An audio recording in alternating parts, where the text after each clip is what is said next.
प्रिय विद्यार्थियों नमस्कार। एजुकेशन स्कूल परिवार में आपका स्वागत है। हम पढ़ रहे थे दिल्ली पुलिस के प्रीवियस पेपर 27 नवंबर 2020 को आफ्टरनून शिफ्ट में हुआ था। उसके हमने 8 क्वेश्चन सोल्व कर लिए थे। क्वेश्चन नंबर 9 देखो इसको कैसे हल करेंगे। विद सिंप्लीफिकेशन का है तो ये बोर्ड मास के रूल से हल होता है। सबसे पहले ब्रैकेट, तो ऊपर ब्रैकेट नहीं है, पहले ऊपर वाले को हल कर लेते हैं।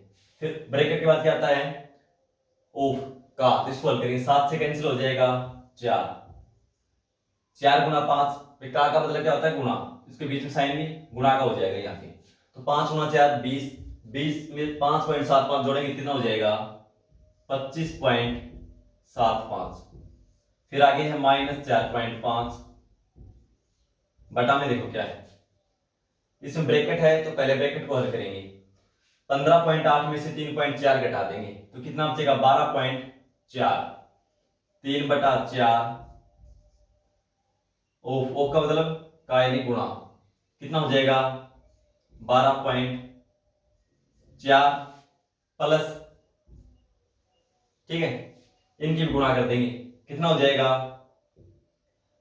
5 × 45, 4, 15 और 4 19, 1 10 और 1 11 और 2 अंक के बाद दशमलव लगा दो 11.95। इसको हल करेंगे 4 से कैंसिल हो जाएगा 3.1, ठीक है। तो ऊपर देखो कितना हो जाएगा 25.75 में से 4.5 घटा देंगे तो कितना बचेगा, 25 में 4 घटाएंगे तो 21 और 0.75 में से 0.50 घटाएंगे तो 25 यानी 21.25 बचेगा। और हर में क्या बचेगा देखो 31 को 3 से गुणा करेंगे 93 और एक अंक के बाद दशमलव 9.3, तो 9.3 इसमें जोड़ दो तो कितना हो जाएगा ये 5 2 10 और 1 11, 1 और 1 2 21.25, दोनों सेम होंगे तो कैंसिल हो जाएगा। क्या आएगा आंसर हमारा 1, ठीक है, ऑप्शन डी। क्वेश्चन नंबर 10, चीनी की कीमत में प्रति किलोग्राम 25% की कमी होने के कारण राधा 1200 रुपये में 10 किलोग्राम अधिक चीनी खरीद सकती है। चीनी की प्रति किलोग्राम मूल कीमत ज्ञात कीजिए। भाई देखो इसको हम कैसे हल कर सकते हैं, एक तरीका दिए हैं, कुल पैसे कितने हैं 1200 रुपये, 1200 रुपये हैं कुल, ठीक है। 25% उसके मूल्य में कमी होती है तो इसका मतलब भाई जितनी चीनी पहले खरीदती थी उतनी ही चीनी खरीदे तो क्या होगा हमारे पास 25% रुपए बचेंगे। तो इसका 25% निकालेंगे तो 1/4, 4 से कितना जाएगा 300, यानी 300 रुपये बच गए हमारे पास। यदि जितनी चीनी पहले खरीदते थे उतनी खरीदे तो 300 रुपये बच गए।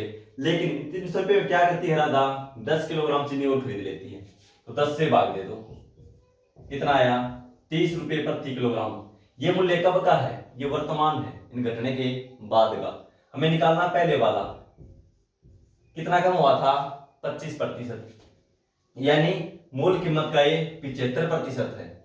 75% का मतलब 3/4, 3/4 कीमत कितनी है उसकी 30, तो वापिस 4/3 कर दो, इसका कितना आ जाएगा 40 रुपये प्रति किलोग्राम मूल कीमत ये थी। दूसरा तरीका तो देखो फिर मूल्य कितना हुआ 25% कम हुआ। 25% का मतलब क्या है देखो भिन्न में बदलेंगे तो 25/100 यानी 1/4, यानी पहले मूल्य 4 था अब कितना हो गया 3। वस्तु भाई रुपये उतने ही हैं जितने पहले थे तो क्या होगा जो वस्तु का मूल्य का अनुपात है और वस्तु कितने मिलेगी उसका विपरीत हो जाएगा कि वस्तु पहले मूल्य ज्यादा था वस्तु क्या मिलती थी कम, अब मूल्य कम हो गया तो वस्तु क्या मिलती है ज्यादा, जितनी वस्तु मिलती है, ठीक है। 3 किलोग्राम अनुपात में 4 किलोग्राम अनुपात में ही है, ठीक है। तो कितनी ज्यादा मिलती है देखो 1 अनुपात। लेकिन ये क्या बोलता है क्वेश्चन में 10 किलोग्राम अधिक, इसका मतलब क्या हुआ 1 किलोग्राम की वैल्यू कितनी है 10 किलोग्राम। तो पहले कितनी मिलती थी अनुपात में 3 और 1 अनुपात की वैल्यू 10, तो 10 से गुणा कर देंगे यानी पहले मिलती थी 30 किलोग्राम, ठीक है। और रुपए कितने थे 1200 और वस्तु मिलती थी 30 किलोग्राम, तो 30 से भाग दे तो 1 किलोग्राम का मूल्य आ जाएगा 30 से 3 से करेंगे 40, यानी 40 रुपये प्रति किलोग्राम। जो सा ठीक लगे उससे कर लेना, ठीक है। तो हमारा आंसर क्या है, 40 रुपये, ऑप्शन बी। क्वेश्चन नंबर 11, यदि किसी वृत्त की त्रिज्या में 10% की वृद्धि की जाए तो उसके क्षेत्रफल में कितने प्रतिशत वृद्धि होगी। वे देखो, एक तो इसका फॉर्मूला है शॉर्ट ट्रिक, क्या है, 2x प्लस एक्स स्क्वायर बटा 100। यदि कमी हो तो ये माइनस का हो जाएगा, ठीक है, ये फिर भी प्लस का ही रहेगा माइनस में भी। देखो 2x कितने प्रतिशत, 10%, 2 गुणा 10 कितना हो जाएगा, 20 प्लस एक्स स्क्वायर, इन 10 का स्क्वायर 100 और बटा में 100, 20 और 1 21% वृद्धि हो जाएगी। निकालने का तरीका क्या है, वर्ग का क्षेत्रफल क्या होता है, pi R square, pi R square. वृद्धि करेंगे तो त्रिज्या ज्यादा हो जाएगी, pi R square, capital R मान लिया हमने, रेशियो कर देंगे, पाई से पाई कैंसिल। कितने प्रतिशत बढ़ती है, 10%। और 10% का मतलब क्या होता है, भिन्न में 1/10। भाई भिन्न में बदलेंगे इसको तो 1/10, इन 10 के ऊपर 1 बढ़ जाती है, तो पहले मान लो थी 10, तो 10 का स्क्वायर हो जाएगा 100, और अब हो गई 11, 11 का स्क्वायर 121, कितनी बढ़ी, 21। किस पे बढ़ी, 100 पे। प्रतिशत की गणना 100 पे करते हैं, इसके प्रतिशत लगा दो, 21%, ठीक है, ऑप्शन डी। क्वेश्चन नंबर 12, एक दुकानदार अपनी वस्तुओं पर क्रय मूल्य से 20% अधिक मूल्य अंकित करता है। वह उनमें से 3/4 वस्तुओं को अंकित मूल्य पर बेच देता है और शेष को अंकित मूल्य पर 30% की छूट देकर बेचता है। उसका लाभ या हानि प्रतिशत ज्ञात कीजिए। तो सबसे पहले देखो वस्तु कितनी हुई, 3/4 वस्तुओं को, 3/4 का मतलब क्या होता है भाई, 3/4। तो वस्तु मान लेते हैं कुल, हम कितनी, कुल वस्तु 4,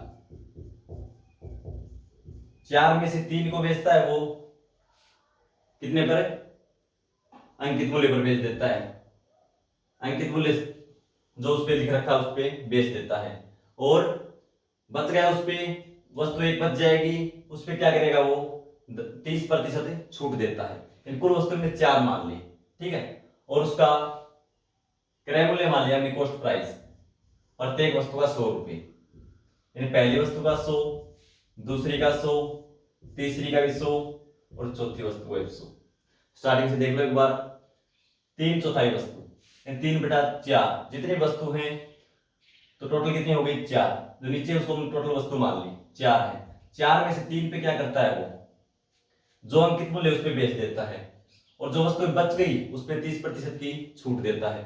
फिर लाभ या हानि पूछा हुई, तो देखो ये कॉस्ट प्राइस और मार्केट प्राइस यानी अंकित मूल्य क्या करता है, 20% अधिक अंकित करता है, तो 20% अधिक कितना हो जाएगा, 120, सभी पे 120 हो जाएगा। फिर क्या करता है, 3/4 वस्तुएं, टोटल में से जितने भी है उसका 3/4, टोटल हमने 4 मान ली, 4 में से 3 को बेच देता है अंकित मूल्य पे, यानी इसको 120 120 120, तीनों 120 में बेच देता है, ठीक है। यहां तक कितना हो गया, 360 रुपए में बेचता है वो 3 को। चौथी वस्तु पे क्या करता है वो, 30% की छूट देता है, यानी इसमें 30% छूट देता है, तो कितने में बेचता है, इसके 70% मूल्य पर बेच देता है वो। भाई 30% निकालेंगे, फिर 120 में से 30 घटाएंगे, इससे अच्छा क्या, 70% निकाल दो, बेचा 70% पे है, 30 तो छूट दे दिया, 2 0 2 0 कैंसिल, तो 12 गुना 7 84, 360 में ये बेची थी 3 और चौथी बेची 84 रुपए में, तो कुल विक्रय मूल्य क्या हो गया, सेलिंग प्राइस, जोड़ दो इसमें 40 और 44, 444 रुपए में बेच दिया। खरीदा कितने में था, 4 वस्तुओं को, 1 2 3 4, 4 गुना 400 रुपए में, तो लाभ कितना हुआ, 444 में से 400 घटा देंगे, इन 44 रुपए का लाभ हुआ। लाभ हमेशा कॉस्ट प्राइस पे कितना है, 400, और प्रतिशत के लिए गुणा में 100, 2 0 2 0 कैंसिल, 4 से करेंगे तो 11% लाभ होगा, option A. Question number 13, n संख्याओं का औसत 36 है। यदि 75% संख्याओं में से प्रत्येक में 5 की वृद्धि कर दी जाए और शेष संख्याओं में 8 की कमी कर दी जाए तो संख्याओं का नया औसत कितना होगा। ये देखो क्या बोला, 75% संख्याओं में, 75% का मतलब क्या हो जाएगा, 75/100, और कैंसिल करेंगे तो 3/4, साधारण विनिमय दर 3/4। तो कुल संख्या हम 4 मान लेंगे। कितने मान लेंगे? कुल संख्या 4। 4 में से क्या बोलता है? 75% का में 5 की वृद्धि। तो इसका 75% निकालेंगे, कितना आ जाएगा? 3। और बच कितनी गई? टोटल 4 है, 1 बराबर नहीं। ठीक है, अब देखो क्या बोला कि 75% हमने निकाल लिया। 75% कुल संख्या होगा 3 हो जाएगा। 5 की वृद्धि, तो इसको 5 से गुणा कर दो। ठीक है, और शेष संख्या में 8 की कमी कर दी जाए। शेष कितनी? 1। इसमें 8 की कमी, तो गुणा में -8 कमी कर रहे हैं। ठीक है, कुल संख्या का उसने औसत कितना होगा? कुल का मान लिया हमने x हो जाएगा। भाई x घटेगा बढ़ेगा जो भी। ठीक है, 4 का x मान लिया, तो क्या हो जाएगा? देखो इधर 4x बराबर 3 गुणा 5 15। फिर देखो 8 गुणा 1 8, लेकिन माइनस का है 8, क्या हो जाएगा? -8। यहां से x का मान निकाल लेंगे। भाई कितना घटा या बढ़ा उसको पता चल जाएगा। x इधर ही घटाएंगे तो 7, 4 गुणा में इस साइड आ गया तो भाग में, प्लस में है, जिसका मतलब क्या हुआ कि उसके औसत में वृद्धि हुई। कितनी हुई हो देख लो, 4 एकम 4 बचेगा 3, 4 7 28 बचेगा 2, 4 5 20, 1.75 की औसत में वृद्धि हो जाएगी। और पहले कितना था? 36। 36 में 1.75 जोड़ देंगे, कितना हो जाएगा? 37.75। नया औसत होगा 37.75। Option D, question number 14। अर्धवार्षिक रूप से चक्रवृद्धि की जाने वाली 8% वार्षिक ब्याज दर पर निवेशित एक धनराशि 1 वर्ष की समाप्ति पर 20,280 रुपये हो जाती है। उसी धनराशि के लिए वार्षिक रूप से चक्रवृद्धि की जाने वाली उसी ब्याज दर पर 2 वर्षों का ब्याज कितना हो जाएगा? दर कितनी है? 8%, और समय दे रखा है 1 वर्ष, और ब्याज कैसा है? अर्धवार्षिक रूप से संयोजित होता है। जब ब्याज अर्धवार्षिक हो, दर को 2 से भाग कर देते हैं और समय को 2 से गुणा। दर आधी हो जाती है 4%। 4% का मतलब 4/100 यानी 1/25, और समय हो जाएगा 2 गुना यानी 2 ले लेंगे, क्योंकि ब्याज 2 बार देना पड़ेगा। ठीक है, अब सबसे पहले धनराशि निकालनी होगी। प्रिंसिपल हमने P मान लिया, 1/25, 25 पे 1 बढ़ जाता है, कितना हो जाएगा? 26/25। और कितनी बार होगा ऐसा? 2 बार, समय 2 गुना हो गया, तो 26/25। कितनी हो जाती है धनराशि? 20,280। ये क्या है? अमाउंट यानी मिश्र धन। इसको सोल्व कर दो, P का मान आ जाएगा। टेबल आपको याद होनी चाहिए, आप कैंसिल करते रहोगे 2 से 3 से तो टाइम लगेगा काफी। ठीक है, और दिल्ली पुलिस में पेपर थोड़ा ठीक ठाक आता है अवेलेबल, आप देख रहे हो क्वेश्चन कैसे हैं। ठीक है, 26 से करो कैंसिल, 1 26 से करेंगे 26 7 182, बचेगा 20, 26 8 208 और 0। फिर 26 से 26 3 78 30। अब P का मान आ जाएगा प्रिंसिपल, कितना आ जाएगा? 25 गुणा 25, 625 उस साइड जाएगा तो 30 के साथ गुणा में हो जाएगा, 625 गुणा 30। अब इसको गुणा करने की जरूरत नहीं है, क्योंकि किसने भी आगे और चलेगा, तो बाद में कर लेंगे, वापस कैंसिल करने में दिक्कत नहीं आएगी। अब क्या है? उसी दर पर क्या पूछ रखा? 2 वर्ष का चक्रवृद्धि ब्याज, और ब्याज क्या आपके बार वार्षिक रूप से संयोजित होगा 8%। दर को 8% है, भिन्न में बदलेंगे तो 8/100। देख लो करके, 8/100, 4 से कैंसिल कर देंगे 2/25, 2/25। भाई चक्रवृद्धि ब्याज निकालने के आपको 3-4 तरीके बता रखे हैं। ठीक है, जैसा ठीक लगे इससे निकाल लो, अमाउंट आएगा, फिर इसमें से प्रिंसिपल घटाना पड़ेगा। या दूसरा तरीका ये है, 2 साल का है, 2 लाइन लगाओ, दर यानी 2/25 हो जाएगा ब्याज 1 साल में, 2/25।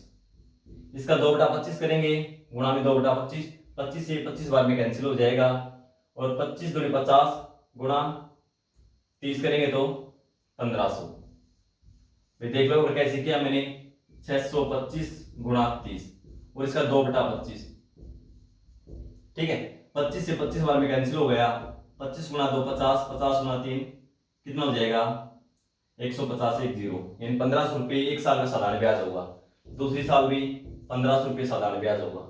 लेकिन चक्रवृद्धि ब्याज, ब्याज के ऊपर ब्याज, पहले वर्ष में जो ब्याज था उसके ऊपर भी ब्याज लगेगा। इसका भी 2/25 निकालेंगे तो कितना हो जाएगा, 2/25, 25 के 150, 60 गुणा 2, 120 रुपये ब्याज और हो जाएगा। साधारण ब्याज पूछे तो पहले वर्ष का ये, दूसरे वर्ष का ये, इन 3000 रुपये।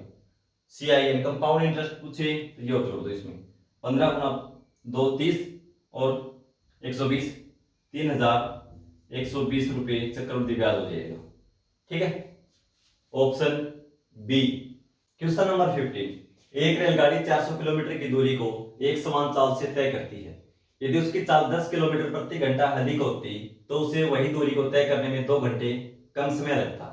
रेलगाड़ी की चाल कितनी है? भाई देखो, इस क्वेश्चन को आसानी होती है ऑप्शन से करने में, लेकिन हम दोनों तरीके से करेंगे। देखो, ऑप्शन से देखो, सबसे पहले भाई मान लो दूरी कितनी है, दे रखी इसमें 400 किलोमीटर, चाल मान लिया हमने 30 किलोमीटर है प्रति घंटा है, 30 से भाग देंगे इसको तो कितना आएगा, 13 से 1/3 के लगभग हो जाएगा, 13 से 1/3 घंटे। लेकिन चाल बढ़ जाएगी 10 तो कितनी हो जाएगी 40, और बढ़ने के बाद भाग देंगे 40 से तो कितना आएगा 10। समय 2 घंटे का अंतर नहीं आया, यहाँ लगते 13 से 1/3 घंटे, यहाँ लगे 10 घंटे, तो पहला ऑप्शन नहीं हो सकता। दूसरा देखो 35, 35 और 45, ये 35 10 बढ़ेगी तो 45, ठीक है, 5 से कैंसिल करेंगे 7 और 5 से 80, ठीक है, और ये 5 से 80 और ये 5 से 9, 2 घंटे का अंतर इसमें भी नहीं आएगा भाई। ठीक है, देखो करेंगे तो 7 से कैंसिल करेंगे, 7 एकम 7 और 7 एकम 7, 11 से 3/7, ठीक है, लेकिन यह आएगा 8, 9 72, 8 से 8/9, 2 घंटे का अंतर इसमें भी नहीं है। तीसरा ऑप्शन लेंगे 25, 25 से भाग देंगे तो कितना आएगा, ये 100 में 4 बार भाग जाता है, 16 में 400 में 16 बार, लेकिन 35 से फिर भाग नहीं जाएगा ये पूरा पूरा, तो इसका मतलब पूर्णांक में अंतर हो ही नहीं सकता। चौथा ऑप्शन है 40, 40 से करेंगे 400 को तो कितना आएगा 10 घंटे, और बढ़ा देंगे चाल तो कितनी हो जाएगी 50, तो कितना आएगा 8 घंटे, इन 2 घंटे का अंतर आ गया, ऑप्शन डी हो जाएगा। लेकिन यदि तरीके से करना आपको तो देखो, बाकी ऐसा क्वेश्चन ऑप्शन से करना बेस्ट है, लेकिन कई बार कुछ ऐसा पूछ लेते हैं इसमें से ऑप्शन से हम कर नहीं पाते, चाल में पूछ करने का अंतर पूछ लेंगे, ठीक है, कुछ और पूछ सकते हैं इसमें चालों का, जो पूछें तो कई बार ऑप्शन काम नहीं देते, तो कैसे करेंगे, देखो दूरी है 400, चाल मान ली हमने x किलोमीटर प्रति घंटा, दूरी बटा चाल, समय आ जाएगा, दूरी वही सेम है और चाल अब की बार बढ़ा दी 10 किलोमीटर, दूरी बटा चाल, समय आ जाएगा, ये भी समय है ये भी समय है, लेकिन ये समय 2 घंटे ज्यादा लगता है, इसमें कम है तो इसमें ज्यादा है, अंतर कर दो तो इसको सोल्व कर दो, एलसीएम ले लो, एलसीएम लिख दो x इंटू एक्स प्लस 10, इससे भाग देंगे तो क्या बचेगा x प्लस 10, x प्लस 10 को इससे गुणा कर दो, 400x प्लस 4000 माइनस, इससे करेंगे क्या बचेगा, x प्लस 10 से कैंसिल हो जाए, x बचेगा 400x बराबर क्या है 2, ठीक है, चाहो तो इसको इधर भी एलसीएम पूरे का ले सकते हो, पूरे का लेंगे एलसीएम तो बटा में 1 है, ये क्या हो जाएगा एक्स स्क्वायर प्लस 10 और 2 से गुणा कर देंगे, इन 2x स्क्वायर प्लस 20, ठीक है, अब जब का समीकरण बनेगा ये हो जाएगा 2x स्क्वायर प्लस 20, और यहां से देखो 400x से 400x कैंसिल हो जाएगा, क्या बचा 4000, ये बराबर का चिन्ह है, बराबर 4000, इस साइड जाएंगे तो ये माइनस का हो जाएगा 4000 बराबर 0, 2 से कैंसिल कर लो, 2 से भाग दो पूरे समीकरण को, एक्स स्क्वायर प्लस 20 10 माइनस 2000 बराबर 0। अब इन दोनों की गुणा करेंगे तो 2000 एक्स स्क्वायर, ये भी एक्स है साथ में, ठीक है, अब इसके ऐसे फैक्टर करने हैं, गुणा करें तो माइनस 2000 एक्स स्क्वायर और जोड़े तो प्लस 10। तो ऐसे फैक्टर क्या हो जाएंगे 50 और 40, 50 और माइनस 40 गुणा करेंगे तो माइनस का 2000 जोड़ेंगे तो 10। अब जब x का मान निकालते हैं ना कॉमन लेकर तो क्या हो जाएगा प्लस वाला माइनस में और माइनस वाला प्लस में हो जाता है। ये तो मान आएगा x का माइनस 50 और ये आएगा x का मान 40। तो माइनस में तो हो नहीं सकता, चलो ठीक है तो प्लस में होगी तो कितना हो जाएगा 40। Option D. ये थे हमारे 15 क्वेश्चन तो दिल्ली पुलिस के पुलिस पेपर में आए थे। मिलते हैं अगली क्लास में, धन्यवाद।